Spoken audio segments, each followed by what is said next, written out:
nanti para mahasiswa, mahasiswi eh, untuk ujian UAS itu nanti tertulis ya. Jadi masuk kelas tertulis.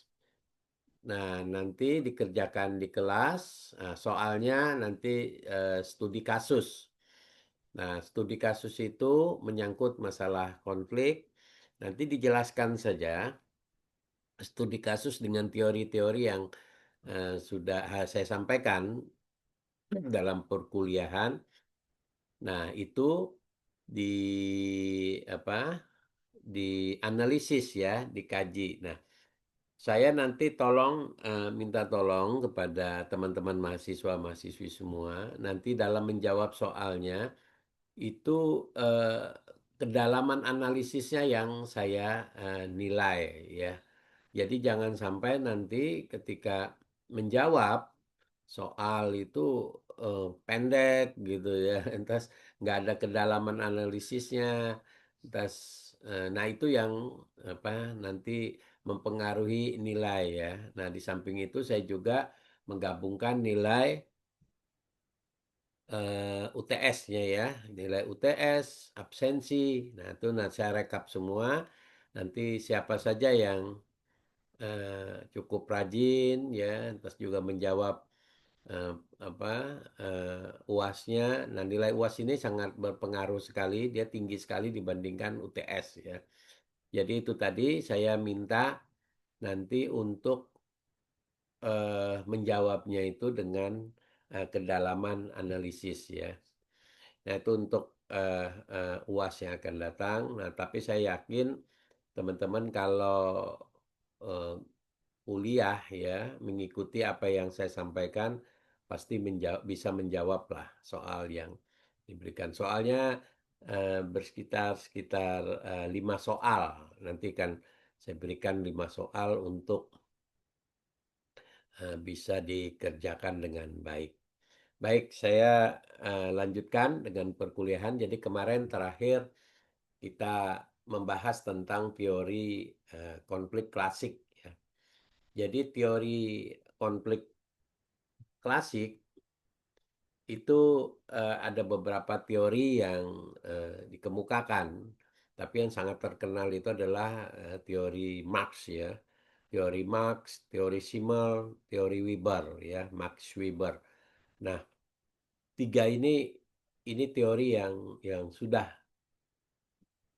namanya grand theory. Jadi kalau orang mau meneliti atau membuat skripsi, tesis, disertasi, tiga teori ini menjadi dasar untuk bisa eh, dijadikan pisau analisis gitu ya.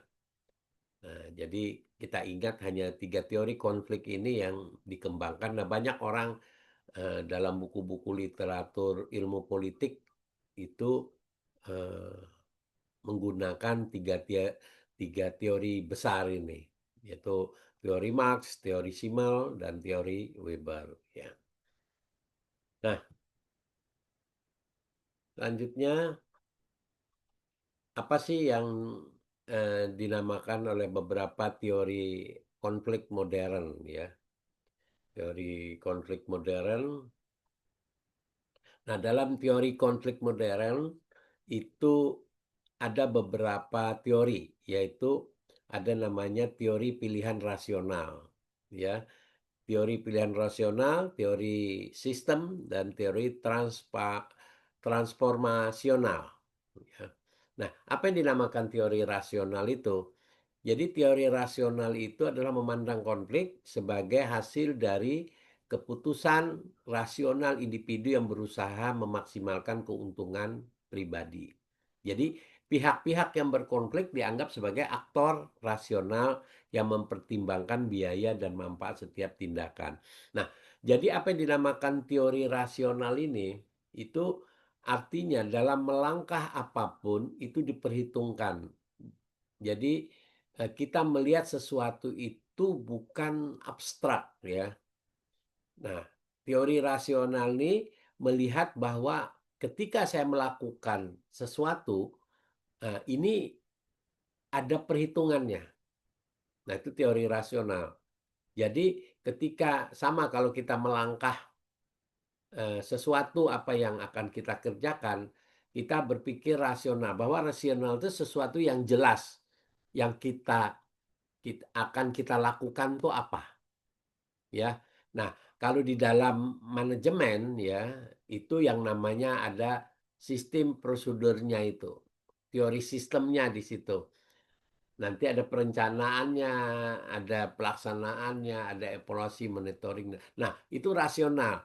Nah, di samping teori pilihan rasional ini, itu sudah ada kajian-kajiannya. Jadi, siapa yang bermain di situ? Nah, itu adalah kita sendiri sebagai aktornya, ya. Nah, kita melihat nanti apakah ada pihak-pihak yang berkonflik itu memang sesuatu yang kita anggap eh, apa? Sesuatu yang kita anggap bahwa itulah yang berperan gitu. Nah, itu rasional. Jadi jangan sampai kita ketika melihat sesuatu konflik itu yang mengira-ngira gitu ya, yang menafsirkan, yang hanya sesuai dengan persepsi tanpa ada perhitungan-perhitungan, tanpa ada kajian analisis yang bisa menciptakan sebuah keberhasilan di dalam penyelesaian konflik. Nah, itu teori rasional di situ. Nah, kalau dalam teori sistem ya, jadi melihat konflik itu sebagai disfungsi dalam sistem sosial yang lebih besar. Nah, konflik terjadi karena komponen sistem tidak berfungsi dengan harmonis dan perlu penyesuaian untuk mencapai keseimbangan baru. Di dalam teori sistem ini, biasanya itu muncul di dalam sebuah organisasi-organisasi besar, pemerintahan, gitu ya. Nah, di dalam eh, teori pemerintahan itu melihat konflik itu ada beberapa puzzle-puzzle ya, ada beberapa bidang-bidang yang terstruktur di situ. Nah, itu sistem ya. Nah, jadi konflik itu terjadi karena komponen sistem itu tadi. Nah, komponen yang ada di dalam sebuah sistem ini tidak berfungsi dengan baik. Jadi istilahnya kalau di dalam manajemen tuh bottleneck gitu ya. Nah, bottleneck ini yang menyebabkan konflik di dalam teori sistem itu.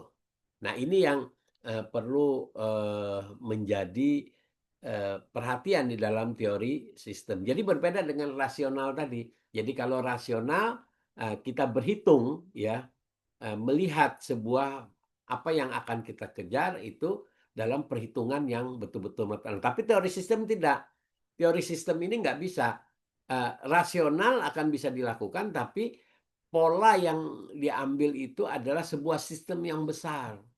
Nah, sebuah sistem besar yang menyatakan lembaga itu tidak berfungsi. Nah, yang menarik lagi pada teori transformasional ini. Nah, ini berfokus pada bagaimana konflik dapat mengubah persepsi, hubungan, dan struktur sosial. Ini menekankan potensi konflik itu untuk membawa perubahan secara positif dikelola dengan baik. Nah, jadi transformasional ini polanya itu mempengaruhi gitu ya, mempengaruhi konflik dapat merubah persepsi yang tadinya persepsi ini jelek ya. Kalau sekarang itu eh, kalau kita melihat ya, yang istilahnya framing ya. Nah, kalau istilah di dalam melihat persepsi orang tuh memframing orang itu jadi menjadikan sesuatu yang tidak baik itu bisa menjadi baik. Yang tidak baik bisa menjadi yang baik bisa menjadi tidak baik. Nah, ini sesuatu yang di dalam teori transformasional ini strateginya digunakan. Jadi bisa menciptakan isu-isu baru gitu yang orang bisa berubah dari persepsi orang A bisa menjadi persepsi B. Nah, itu di dalam teori transformasional. Jadi dia tidak memandang kelembagaan, dia tidak memandang rasionalitas di situ, tapi dia hanya memandang bagaimana merubah persepsi orang itu dari sesuatu yang sudah dia pahami secara benar bisa dirubah menjadi sesuai keinginan diri dia. Nah, itu konflik penyelesaian konflik bisa dilakukan dalam teori transformasional ini. Nah, jadi konsep-konsep ini perlu dipahami oleh para mahasiswa-mahasiswi. Jadi kalau kita melihat dalam beberapa konflik ya yang kita dapatkan dalam entah itu diri kita, entah di organisasi ya. Nah, itu ada teori-teori yang ini bisa kita ambil. Jadi, apakah kita mengambil secara rasional, apakah kita mengambil secara sistem lembaga yang terjadi di situ, atau kita bisa memframing, merubah, mentransformasionalkan persepsi orang menjadi sesuatu yang sesuai keinginan apa yang kita arahkan. Nah, ini bermanfaat sekali ya para mahasiswa, mahasiswi untuk bisa dipahami dan untuk bisa menyelesaikan konflik. Apapun konflik itu dalam teori ini pilihannya. Nah, ini kajian ya untuk analisis ini sangat sangat bermanfaat sekali. Makanya dalam teori-teori konflik yang saya berikan ini, saya banyak memberikan dalam teori yang sangat praktis sekali bagi para mahasiswa atau mahasiswi yang ingin mendalami teori-teori konflik. Nah, bagaimana jenis konflik berdasarkan sumbernya? Nah, itu sudah beberapa kali yang saya sampaikan di kuliah-kuliah terdahulu ya. Itu bisa dilihat bahwa jenis konflik itu berdasarkan sumbernya itu konflik berdasarkan komunikasi ya. Nah, apa yang dinamakan dengan konflik komunikasi? Nah, konflik komunikasi itu bersumber dari kesalahpahaman atau salah interpretasi informasi ya. Makanya kalau orang berkonflik itu coba saja umpama kita antara sudah berteman dengan baik, tiba-tiba dari dalam kita berkomunikasi ada salah satu kesalahpahaman ya, interpretasi di dalam ketika kita menyampaikan sesuatu itu tidak dipahami atau justru apakah menyinggung perasaan atau apapun. Nah, ini yang menyebabkan konflik. Makanya dinamakan konflik komunikasi. Ada yang dinamakan konflik struktural. Apa yang dinamakan konflik struktural itu adalah berasal dari struktur sistem organisasi yang tidak efektif. Jadi itu bisa kita lihat bahwa karena kelembagaannya lemah, kelembagaannya tidak mengatur secara jelas, akhirnya terjadi apa? Nah, biasanya di dalam sebuah organisasi itu ada yang dinamakan overlapping, ya tumpang tindih, kewenangan dan sebagainya. Nah, ini menyebabkan konflik itu. Jadi ketika tugas dan fungsi kita itu tidak jelas dalam diatur dalam sebuah kelembagaan itu, struktur organisasi itu, maka itu bisa menyebabkan konflik. Nah, begitu juga ada konflik nilai.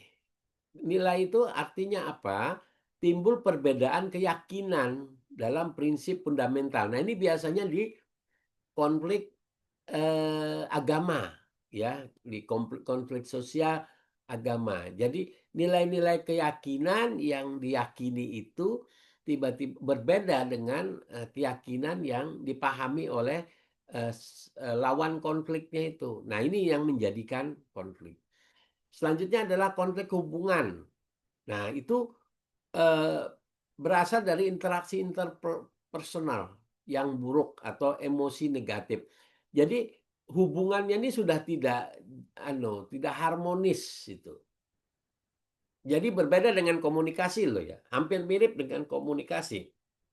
Kalau komunikasi ketika dia bicara, tapi kalau konflik hubungan itu konflik yang secara prinsip orang tidak bicara pun itu sudah hubungannya ini sudah tidak nyaman gitu ya, hubungan yang buruk. Jadi sudah emosional gitu. Nah, itu bisa terjadi umpama contoh ya, contoh hubungan antara satu keluarga dengan keluarga yang lain. Kita punya keluarga begitu. Nah, di hubungan keluarga ini sudah ada dasarnya konflik gitu. Jadi Umpama masalah warisan. Nah, ini contohnya saja. Masalah warisan antara satu keluarga dengan keluarga lain. Nah, walaupun belum terjadi komunikasi, tapi karena sudah hubungan tidak baik akibat dari permasalahan warisan itu. Nah, ini yang menyebabkan konflik gitu. Nah, konfliknya ini ke seluruh keluarga gitu ya. Jadi walaupun belum terjadi komunikasi, itu sudah menyebabkan konflik. Nah, jadi itu yang dinamakan konflik hubungan. Jadi sumber jenis konflik itu di situ sumbernya, ya. Nah, yang terakhir itu adalah konflik kepentingan. Muncul dari persaingan mendapatkan sumber daya terbatas. Nah, konflik kepentingan ini bermacam-macam. Jadi yang dinamakan terbatas itu konflik, umpama kita menginginkan sesuatu untuk mengejar apa ya, contohnya juga di dalam keluarga itu ada mengejar warisan kah atau apa gitu ya, pembagian dan sesuatu ingin kita menguasai di situ. Nah, ada kepentingan kita ingin menguasai itulah. Ini konflik kepentingan, ini yang menjadikan konflik. Tapi kalau kita kepentingannya tidak ada di dalam apa tujuan itu tentunya pasti akan kita rasakan enak gitu. Tapi kalau ada kepentingan selalu kita berpikir bagaimana eh, kepentingan kita tuh terpenuhi. Nah, akhirnya ketika kita berhadapan dengan orang yang tidak suka dengan kepentingan kita itu, di situ kita akan menyebabkan resistensi. Menyebabkan konflik tadi, ketidaksenangan orang dan sebagainya.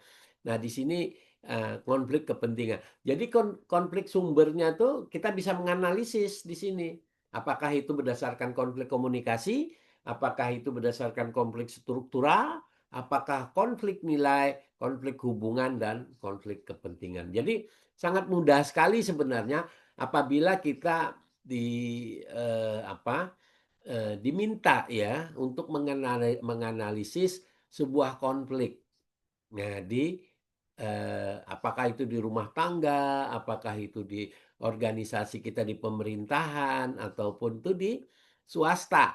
Nah, kita bisa melihat di sini. Oh, kita bilang bahwa konflik itu adalah konflik struktural. Konflik itu adalah konflik komunikasi sebenarnya, miskomunikasi gitu ya.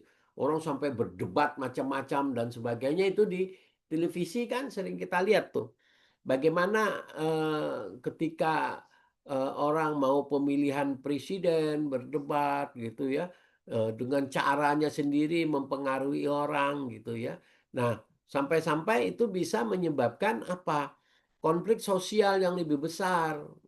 Karena apa? Sudah perbedaan nilai ya keyakinan. Wah, itu sudah sangat berbahaya ya. Kalau dalam keyakinan agama dilibatkan di sana, itu sudah sangat luar biasa. Tapi kalau konflik hubungan sih jarang ya terjadi di konflik politik ya.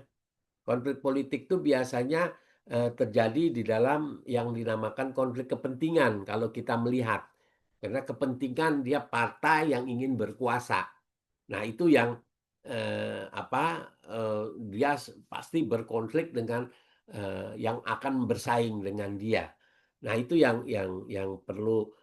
Jadi ini juga menjadi sarana untuk bisa kita memahami nilai konflik-konflik itu, ya. Nah, selanjutnya adalah jenis konflik berdasarkan tingkat organisasi. Itu yang saya sampaikan tadi. Jadi di organisasi itu ada namanya konflik interpersonal, terjadi dalam diri individu kita sendiri, sering berupa dilema atau ketidaksesuaian nilai. Nah, konflik interpersonal ya, intra. Jadi inter sama intra itu berbeda. Kalau intra diri kita, kalau inter antara dua individu dalam organisasi. Ya, jadi ini bisa kita bedakan intra dengan inter ya. Jadi konflik itu di dalam organisasi ini bisa kita lihat. Begitu juga ada konflik intragrup dalam satu kelompok atau departemen. Nah, kita lihat bahwa kita sama gitu. Umpama di swasta juga itu ada divisi satu, divisi-divisinya itu. Nah, dia berbeda dalam satu kelompoknya itu dengan kelompok lain terjadilah konflik itu. Itu intragroup ya. Nah, ada juga konflik intergroup antar departemen, kelompok, organisasi, persaingan biasanya itu. Jadi lebih luas lagi, itu intergroup. Nah, ada konflik interorganisasi. Wah, ini lebih luas lagi. Ya, jadi antara sub-sub-subnya itu, jadi dari diri kita dulu dengan orang individunya, ada interpersonalnya, ada dua individu ya di dalam organisasi itu terjadi gesekan-gesekan itu. Jadi eh, apa? Jadi dari interpersonal, jadi intrapersonal, interpersonal, konflik intergroup, konflik intergroup ini, intragroup dan intergroup ini semua berawal dari itu. Kalau di organisasi, kalau kita menganalisisnya mudah banget gitu. Jadi kita melihat, oh iya di organisasi itu ternyata ada konflik yang namanya intrapersonal, ya. Jadi itu dalam diri individu sendiri kita apa mempersepsikan yang salah terhadap orang gitu ya. Jadi kadang-kadang itu tadi kita tidak memverifikasi ya, istilah orang tuh sekarang tabayun ya, menyelidiki atau mencari apa sih permasalahan-permasalahan itu, tapi tiba-tiba kita sudah memvonis. Umpama contoh eh, orang itu tiba-tiba benci terhadap kita gitu loh. Nah, benci terhadap kita ini, kenapa? Kita nggak tahu, oh kok dia bisa benci ya sama kita dan sebagainya. Nah, dia ternyata, nah itu konflik interpersonal. Di dalam dia itu, diri dia itu dia mendapatkan informasi yang negatif terhadap diri kita. Ya toh, akhirnya dia bersikap kontraproduktif dengan kita, melakukan perlawanan terhadap kita. Nah, disinilah yang memunculkan konflik. Padahal kita nggak tahu. Oh, ini yang. Nah, kalau kita nanti juga bersifat apa eh, melakukan perlawanan terhadap orang yang memberikan perlawanan itu. Nah, ini yang bisa terjadi konflik hebat. Padahal itu berawal dari salah persepsi itu tadi. Nah, ini banyak terjadi nih. Biasanya di lingkungan-lingkungan keluarga, lingkungan dekat ya. Yang tadinya temennya dekat, tiba-tiba kok bisa jadi bermasalah, ya berantem ya. Nah, ini biasanya di interpersonal ini cara solusi yang terbaik adalah apa? Introspeksi diri. Jadi introspeksi diri kita, bagaimana diri kita tidak terlalu jauh masuk di dalam konflik itu ya. Nah, bagaimana pengaruh konflik itu? Positif dan negatif. Nah, jadi kalau pengaruh positif ya di dalam konflik itu bisa mendorong inovasi ya, kreativitas, meningkatkan kualitas pengambil keputusan ya, mengidentifikasi masalah tersembunyi, memperjelas nilai-nilai tujuan, merangsang perubahan yang diperlukan, juga membangun kohesi ya kelompok setelah resolusi yang terjadi itu.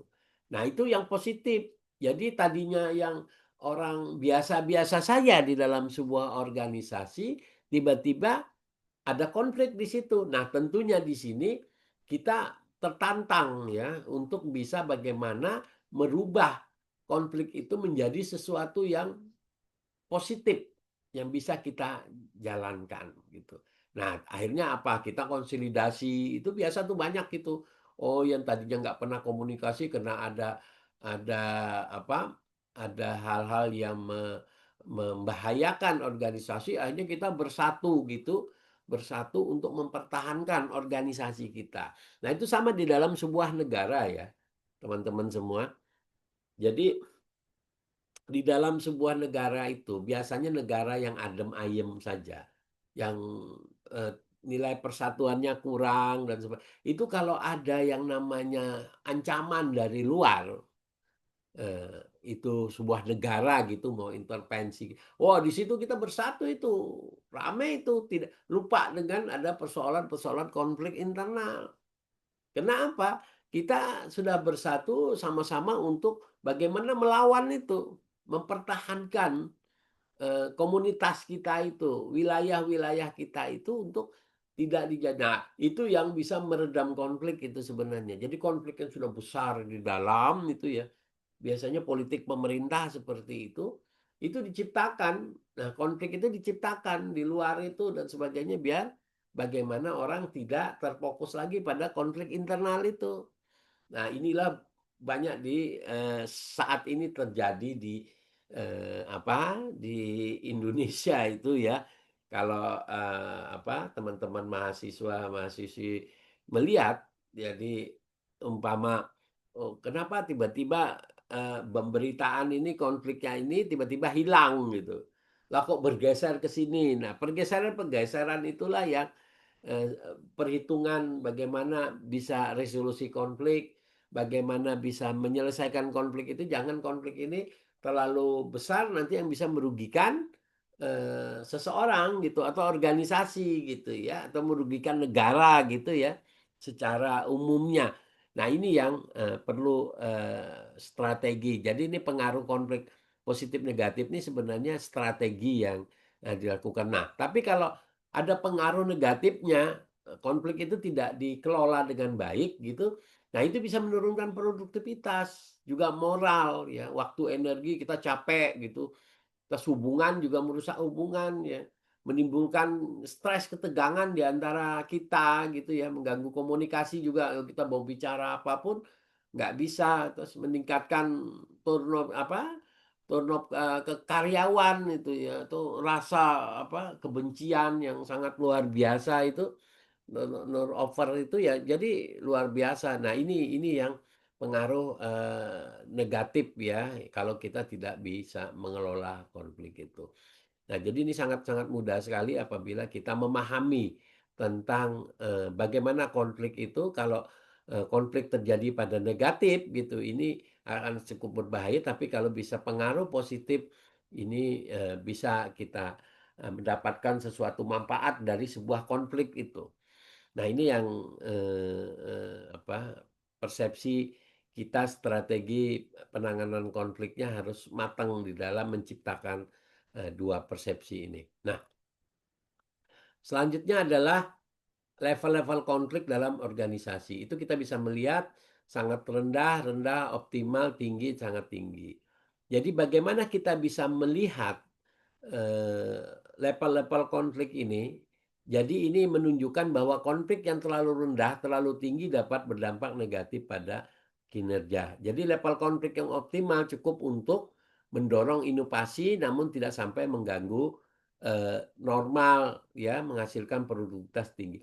Nah, tantangan bagi manajemen itu adalah mempertahankan konflik pada level yang bermanfaat sambil mencegah terjadinya destruktif ya.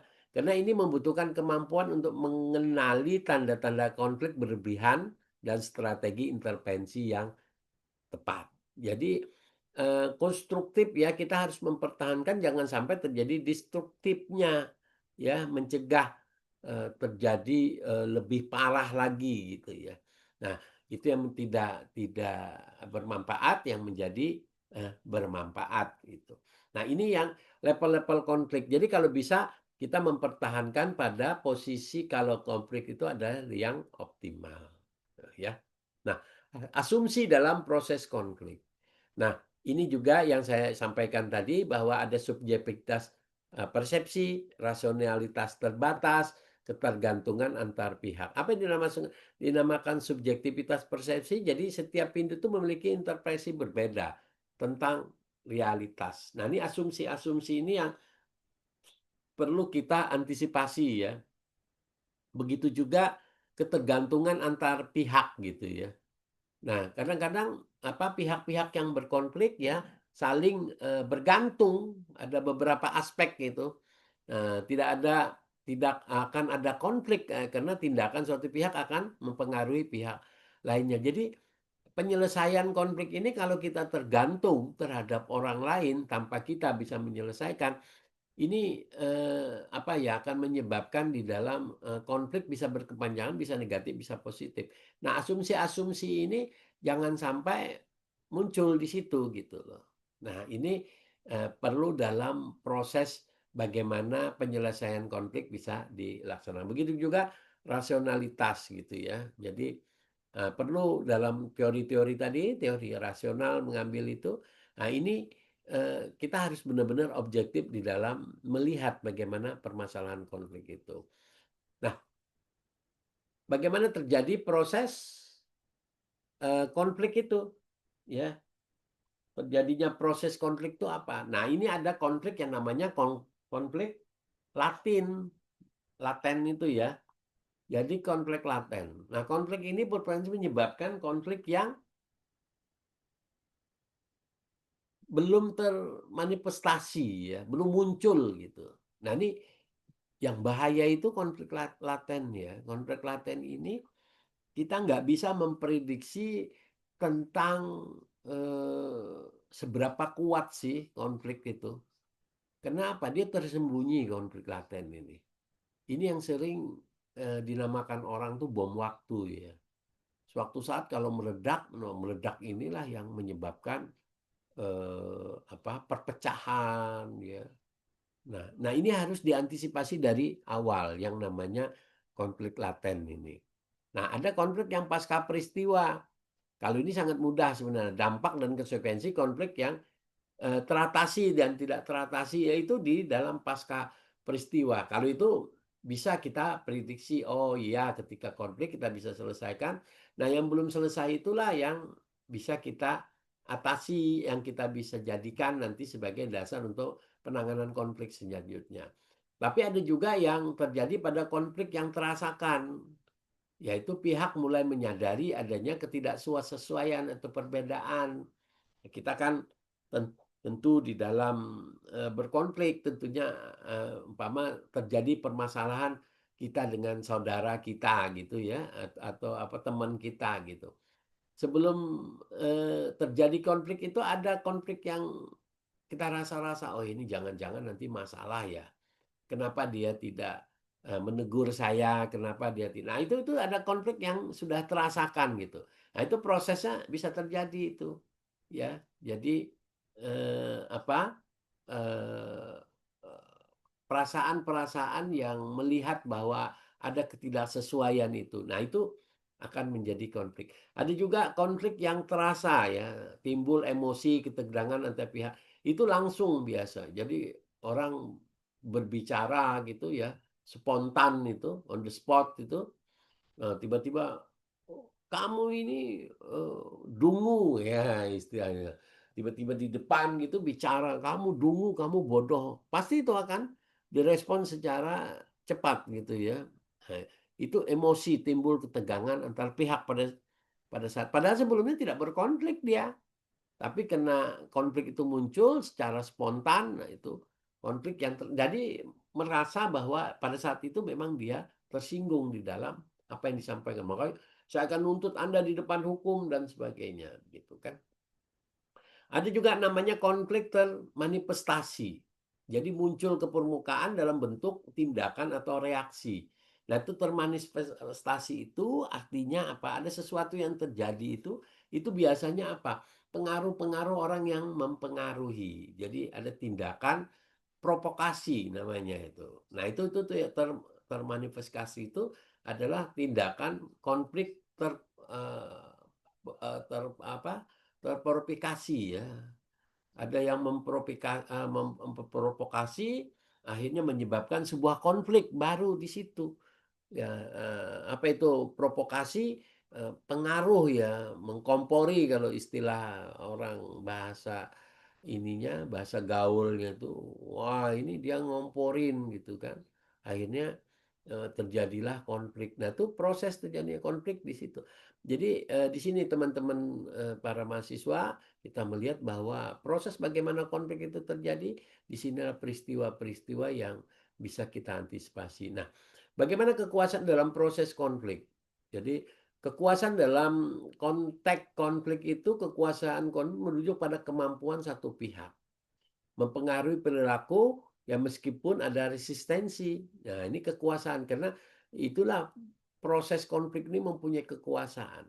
Apa sumber-sumber kekuasaannya? Nah, kekuasaan konflik itu bisa kalau kita punya jabatan, kita punya akses ya, punya keahlian, punya informasi, referensi dan sebagainya.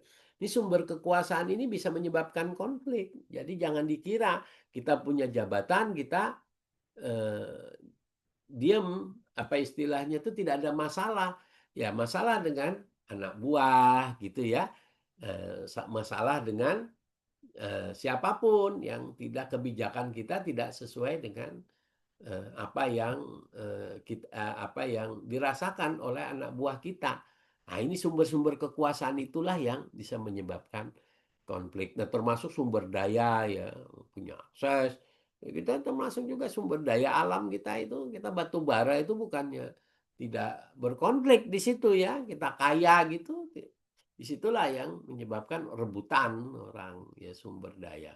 Nah, dampak kesetimbangan dalam kekuasaan. Ya, ini kekuasaannya ada dampak ketidakseimbangan, ketimpangan kekuasaan menyebabkan solusi konflik yang tidak adil ya. Pihak kekuasaan lebih besar memaksakan solusi menguntungkan mereka. Nah, ini yang dampak dari ketidakseimbangan kekuasaan yang dimiliki sumber-sumber kekuasaan itu. Inilah yang menyebabkan konflik dampaknya itu ya. Nah, bagaimana pengguna kekuasaan dalam konflik? Nah, ini yang harus juga kita pahami, yaitu kekuasaan korsif menggunakan ancaman ya. Orang berkonflik itu kita punya kekuasaan, umpama pimpinan dengan bawahan, itu ada ancaman ya, memaksa kepatuhan. Kamu harus ngikuti, kalau enggak saya pecat kamu di sini. Atau kalau di pegawai negeri itu ya, umpama pimpinannya tidak senang dengan bawahannya. Oh, nanti dia punya kekuasaan untuk memindahkan orang itu, tidak bisa bekerja. Nah, itu nanti namanya kekuasaan korsif ya. Begitu juga ada kekuasaan imbalan. Jadi menawarkan insentif atau keuntungan sebagai pertukaran kompromi. Oke, itu ada kan orang berkonflik itu dia minta ganti rugi. Umpama kamu sudah mencemarkan nama baik saya minta ganti rugi sekian. Dia bayar itu. Nah, itu bisa itu salah satu pengguna kekuasaan di dalam konflik dia bisa menyelesaikan itu. Begitu juga kekuasaan legitimasi ya. Itu mengandalkan otoritas formal. Jadi yang diakui untuk mempengaruhi hasil konflik struktur organisasi. Jadi eh, orang yang mempunyai legitimasi itu bisa menyelesaikan konflik dengan cepat. Contoh ya, aparat keamanan. Nah, aparat keamanan itu kan mempunyai legitimasi untuk meredam, memberikan stabilitas keamanan bagi negara gitu. Nah, di situ dia mempunyai kekuatan ya, penggunaan kekuasaan dia itu di dalam ketika orang berkonflik, orang aksi demo dan sebagainya menentang pemerintah, itu tentara polisi bisa menangkap gitu ya. Nah, itu aparat yang punya kekuasaan di situ untuk bisa bagaimana dia bisa menyelesaikan konflik itu dengan cepat. Jadi kekuasaan-kekuasaan ini. Ya, nah ini yang perlu juga para mahasiswa melihat bahwa ada kekuasaan ancaman, yaitu individu, ada kekuasaan imbalan, itu bisa dengan ganti rugi, dan ada kekuasaan legitimasi, kekuasaan dia. Ada juga yang namanya kekuasaan referensi, jadi memanfaatkan hubungan interpersonal, kepercayaan, rasa hormat untuk mencapai resolusi konflik itu. Jadi referensi itu maksudnya orang yang umpama kita mau menyelesaikan. Oh, siapa yang berpengaruh biasanya? Nah, berpengaruh itu ya yang melakukan mediasi ya, hubungan. Jadi dia dekat gitu ya dengan orang yang berpengaruh ini, dekat dengan orang yang berkonflik salah satu orang itu, nah dia bisa menjembatani itu. Nah, menjembatani inilah yang dinamakan proses penggunaan kekuasaan dalam berkonflik. Nah, manajemen konflik apa? Itu ada dimensi utama, ada level penerapan. Nah, jadi kalau di dimensi utama itu level 5 ya, manajemen konflik mencakup pencegahan. 5 ini pencegahan, diagnosis, intervensi, resolusi, dan pembelajaran. Nah, kalau level penerapan itu ada 3. Jadi pada tingkat individu, kelompok, dan organisasi. Nah, bagaimana manajemen konflik yang baik meningkatkan produktivitas organisasi hingga 70%? Nah, manajemen konflik itu harus sistematis dalam menangani perselisihan dengan cara yang konstruktif.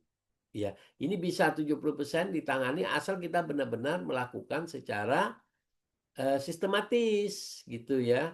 Berbeda hanya sekedar penyelesaian konflik.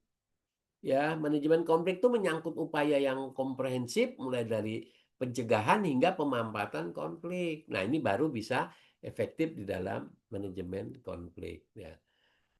Nah, ini yang beberapa teori ya itu tadi kalau teori Thomas Friedman ya kita pernah juga sampaikan dalam kuliah itu ada tentang menghindar, akomodasi, kompetensi, kompromi, kolaborasi ya. Nah, ini bisa dipelajari. Bagaimana gaya manajemen konfliknya? Nah, ini gaya untuk bisa menyelesaikan itu bisa dengan cara apa? Kompetisi, memaksa ya, menggunakan kekuasaan posisi untuk memenangkan konflik. Jadi kayak Amerika gitu ya, dia punya hak veto di PBB dan sebagainya itu dengan apa cara kompetisinya itu. Jadi dia paksa orang untuk bisa ikut. Nah, itu dia bisa me, apa ya melanggar HAM apa tapi dia demi untuk dia menyelesaikan konfliknya saat ini terjadi di mana? Di Israel dengan Iran.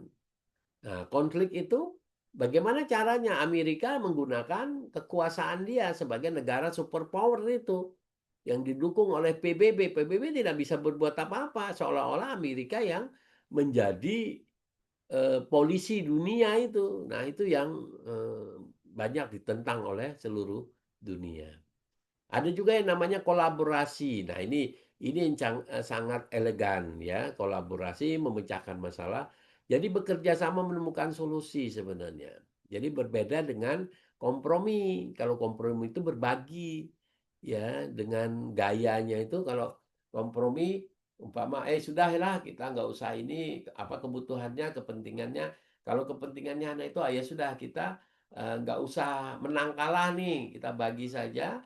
Nah, ini menjadi sebuah pemikiran baru. Kalau kolaborasi itu, ayo sama-sama bekerja sama kita untuk memecahkan masalah itu, ya.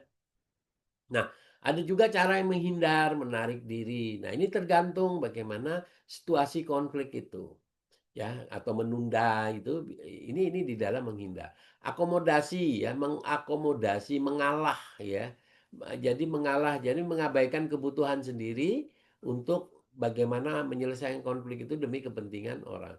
Nah, ini memilih gaya yang tepat. Jadi memang memilih gaya yang tepat di dalam manajemen konflik tidak ada satu gaya yang efektif tapi itu dilihat dari situasinya. Jadi manajer yang terampil, yang beralih dari gaya berbeda, konteks konfliknya itu pihak yang terlibat jangka panjang. Jadi biasanya di dalam gaya yang tepat itu kita melihat situasi konfliknya itu seperti apa itu. Nah, strategi, bagaimana strategi manajemen konflik? Ada strategi preventif, strategi intervensi, ada strategi diagnostik ya. Jadi menganalisis konflik yang sudah terjadi itu diagnostik. Nah, strategi pemeliharaan, upaya berkelanjutan mempertahankan hubungan positif secara pasca konflik ini, nah ini yang namanya dipelihara jangan sampai terjadi konflik baru. Nah, tapi kalau strategi intervensi itu bagaimana tindakan langsung untuk mengelola konflik aktif. Nah, ada juga strategi preventif. Preventif ini adalah mencegah. Nah, ada sudah riak-riaknya, dicegah. Nah, dengan umpama berkomunikasi lagi yang baik, ya, ada kejelasan apa saja sih yang akan disampaikan dan sebagainya. Ini penyelesaian strateginya itu. Nah, taktik manajemen konflik ada dialog ya, terstruktur, ada pembingkaian ulang gitu ya. Nah, ini yang saya bilang reframing. Jadi mengubah cara masalah dipandang untuk memungkinkan perspektif baru ya. Jadi menggeser pada posisi tuntutan spesifiknya itu kepada kebutuhan mendasar untuk membuka lebih banyak opsi selisih. Ya, solusinya tuh apa? Nah, ini framing sebenarnya. Jadi pembingkaian ulang. Jadi setelah di konflik itu apa, dibingkai baru gitu, lalu baru di framing gitu ya untuk bisa memunculkan itu. Nah, ini taktik manajemen konflik. Nah, menciptakan nilai bersama gitu ya. Jadi umpama sama-sama sekarang itu ayo dong kita selesaikan masalah nilai bersama dan itu mengantisipasi cara pihak-pihak yang untuk dapat bekerja sama. Nah, begitu juga fakta dan sebagainya ya. Nah, bagaimana pengertian resolusi konflik? Nah, ini yang beberapa juga dalam kuliah sudah saya sampaikan. Nah, prinsip resolusi konflik apa? Keadilan ya. Kita perlu menyelesaikan dengan keadilan, pemisahan orang dari masalah, ya, fokus kepentingan bersama, ya. Begitu juga solusi yang berkelanjutan. Nah, ini perlu dipahami di dalam prinsip resolusi konflik. Bagaimana pendekatan dalam resolusi konflik? Ada pendekatan berbasis hak, kebutuhan, pendekatan berbasis kepentingan, nah, pendekatan yang transformatif, yaitu apa yang transformatif? Berusaha mengubah hubungan dari sistem yang mendasari konflik fokus pada pemberdayaan. Nah, itu transformatif ya. Nah, mediasi sebagai resolusi konflik. Nah, di sini sudah dijelaskan juga beberapa ini bisa dipelajari nanti. Saya akan kirimkan ininya apa slide-nya nanti ya kepada para mahasiswa untuk bisa belajar lebih yang mana ini semua ini bermanfaat sekali untuk baik diri kita maupun kita di organisasi maupun di dimanapun kita berada ketika kita menemukan konflik itu. Nah, ini tahapan-tahapan mediasi, ada pramediasi, pembukaan, dan sebagainya. Peran dan keterampilan mediator, netralitas itu ya. Nah, ini biasa di pengadilan nih terjadi kalau kita ada kasus-kasus konflik itu ya masuk ke pengadilan sebagainya ini. Nah, arbitrasi ini sama, yaitu penyelesaian di mana pihak ketiga membuat keputusan mengikat. Itu yang namanya arbitrasi resolusi konflik. Nah, ini perbedaannya mediasi dengan arbitrasi ya. Arbitrasi ini bisa kita lihat bagaimana perannya ya, bagaimana sifat hasil dan sebagainya. Nah, dalam resolusi dalam hubungan industrial. Nah, ini di dalam pekerja ya, ada negosiasi bipartit gitu, sukarela gitu. Ini saya sering juga menyampaikan beberapa hal untuk resolusi konflik di eh, pekerja gitu, buruh gitu ya. Tantangan dalam manajemen resolusi konflik, perbedaan budaya ya, emosional yang tinggi, ketidakseimbangan kekuasaan, juga konflik yang mengakar serta bias kognitifnya. Apa bias kognitif itu? Hambatan mental yang membuat kita tidak objektif dalam berkonflik. Itu kognitif. Jadi membacanya itu loh, cara pembelajaran itu. Nah, itu mentalitas kita yang di sana.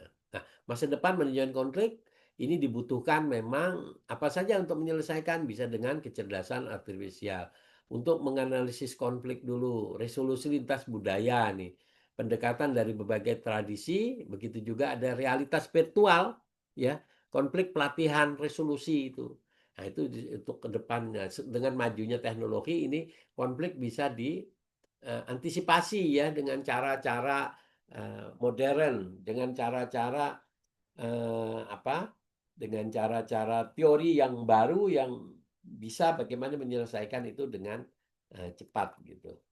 Nah, ini kira-kira teman-teman mahasiswa, mahasiswi yang saya banggakan, jadi ini sudah jam 8 ya, jam 9 di sana ya. Mungkin ada kuliah lagi gitu ya, teman-teman. Ada kuliah lagi setelah ini? Ya, ada Pak. Ada ya. Oke. Jadi itu saja yang bisa saya sampaikan dalam kuliah terakhir ini. Tolong nanti dipelajari lagi ya apa yang saya sampaikan ini. Nanti juga rekamannya juga nanti saya sampaikan untuk bisa nanti menjawab pertanyaan UASnya ya. Ya mudah-mudahan semua bisa menjawab. Saya juga berharap semua bisa mendapatkan nilai yang bagus asal Anda rajin, Anda belajar, Anda bisa memahami apa yang saya sampaikan ini bisa menjadi sebuah pembelajaran. Jadi apapun pelajaran yang disampaikan ini adalah untuk kepentingan, dalam arti untuk bermanfaat bagi diri kita, organisasi kita, lingkungan kita, dan sebagainya. Jadi manajemen konflik ini sangat bermanfaat sekali buat teman-teman mahasiswa-mahasiswi semua. Baik, begitu saya akhiri saja perkuliahan ini. Eh, Mudah-mudahan semua kita sehat walafiat dan kita nanti bertemu di 2 minggu yang akan datang di dalam mengerjakan soal-soal UAS ya. Jadi sekali lagi saya ingatkan soalnya nanti open book boleh mengerjakan gitu ya di sana, tapi dengan analisis kajian yang cukup komprehensif. Jadi ditulis tangan ya, tidak diketik, tapi nanti ujiannya ditulis tangan. Saya akan melihat bagaimana pemahaman-pemahaman secara komprehensif di dalam menganalisis permasalahan konflik. Ya, demikian, begitu saja. Saya akhiri saja kuliah pada saat ini dan insya Allah kalau ada waktu dalam pelajaran yang akan datang bisa ketemu lagi dengan saya. Demikian, bila topik berdaya. Wassalamualaikum warahmatullahi wabarakatuh. Waalaikumsalam Waalaikumsalam warahmatullahi wabarakatuh. Terima kasih Bapak. Terima kasih Bapak. Terima kasih. Baik, ya.